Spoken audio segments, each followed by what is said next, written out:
Ako po'y excited na excited, mga kapatid. Mahuhulaan nyo kaya kung sino sa kanilang tatlo ang muntik nang mapatay ng magbabaril ang isang gangster sa States. Nangyari ito sa tinayo niyang ice cream parlor, mga kapatid. Si Raffy Tulfo!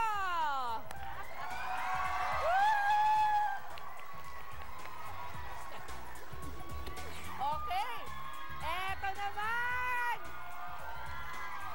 Sino naman po ang dating pumupunta sa mga lamay ng di kilalang tao para lamang makalibreng merienda?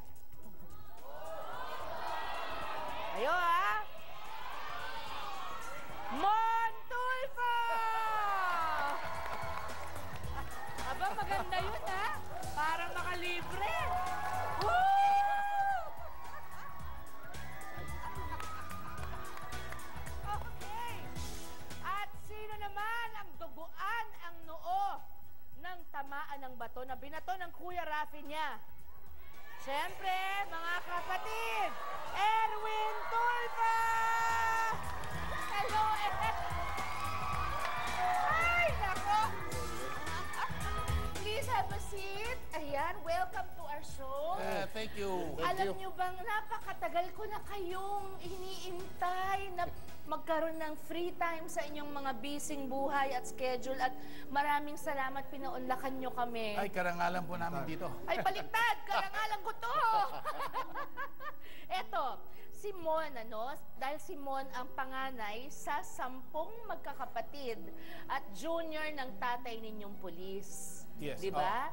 I'm sure na-influence kayo ng napakatindi ng daddy ninyo kasi, di ba, law enforcer. So, how did that affect you growing up? Nasa PC kasi ang tatay ko, Philippine Constabulary, official siya. Tapos kumuha ako ng examination for the PMA, Philippine Military Academy. Hindi ako pumasa. Nako. Okay, so tinuloy mo na lang sa ibang paraan. Ang Sa ibang paraan. pag-a-upload ng law. Ayan. What about you, Irvin? Same thing. Gusto ng daddy ko na since the youngest boys, gusto niya talagang may maging sundalo. Actually, pinagbigyan ko dalawa Yung mom ko. Gusto ng mom ko, dahil sa dami raw namin lalaki, 7 kami, sana man lang may magpare. Imagine 7 boys. Nagseminaryo ako pero hindi natuloy. So pinagbigyan ko Bakit naman. di natuloy? Ha? Maraming mahabang salaysayin. Sinong gumib up? Ikaw o sila? Gumibak yung seminaryo. Anyway, yung ikalawa naman, yung dad ko, kasi gusto niya may magsundalo. Sabi niya, hindi nag-sundalo si Ramon, na-frustrate siya. Sabi niya, baka ikaw anak. So nag-US Army ako. Pero I just US stayed there for Army! Oh, 8 years. wow! Ayan, 8 years ago, you came home. Yeah. Ah, wow. Okay, what about you, Raffy? Nag-try akong mag-take ng exam ng PNPA. At that time ko, umpisa pa lang ata noon, bumagsak. What is it about this exam? I don't know. Pero may mga kabatch ako, nabalitaan ko, patay na sila. So happy ka naman na hindi ka Siguro pumasa. talagang hindi ng calling ko. Kaya dito siguro sa media. Dito talaga. Dito siguro talaga. Ako lang, ang dami ko isusumbong sa inyo Naku. Maya-maya. Okay. So, etong nakakatuwa, si Mon daw ang nagpaaral kay Erwin. Yes. Kay Erwin at saka kay Ben. At kay Ben. Okay. Parang tatay nga daw ang turing nila sa'yo. Parang ikaw na yung tumayong daddy-daddy nila. Meron bang pagkakataon na nagrebelde ka, Mon? Hindi naman kasi nakita ko kasing yung paghihirap ng magulang namin. Isabi ko, kailangan tulungan sila. Kaya pinaaral ko si Erwin at saka si Ben. Ito naman kasi si Raffy pinaaral ng daddy ko. At palagi siyang pinapalo. Salbahe ito Bakit? Bakit lagi siyang pinapakita? Mahal na mahal ako. Oo, di ba? Kaya ako ginaganon para sa kapakanan ko yun.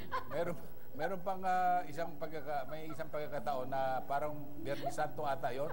Biyernes Santo pa. Nagkarga ng tatay ko ng cross para daw sa kasalanan ni Raffy.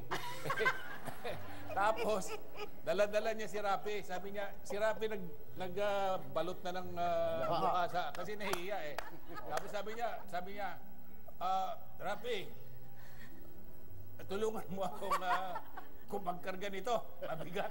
Sabi nila, bakit hindi nyo kargahin, Daddy? Si Rapi yun, yung mga kaklase. Si Rapi yun.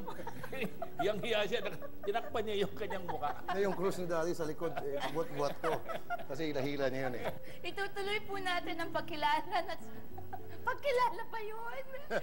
Sa talaga namang astig na tool for brothers, si Mon, Rafi at Erwin. Pero gaano nga ba sila kaastig kung ang magkikwento sa kanila, totoo ba ito? Ang taong pinakakilala sila at sabi po, wala kayong kinatatakutan, di ba? Walang-wala. Walang kinatatakutan ng mga tulfo. Wala. Pag kailangan namin ipagtanggol yung kapwa, wala kami. Yeah. Wala talaga. Pag nasa tama kami. Sa Diyos lang kayo takot. Yan. At balita ko may isang taong sobra kayong takot. Sino yun? Sino ba yan? Sa Diyos nga, hindi naman dapat katakutan dahil minamahal ka ng Diyos. Aha. Yan. Eh si nanay. Mama's boy.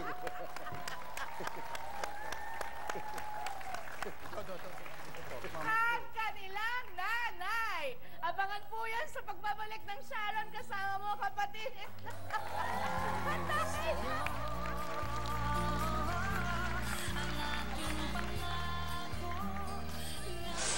Kada isang anak ko na lalaki, may santo na din ang dasalan ko.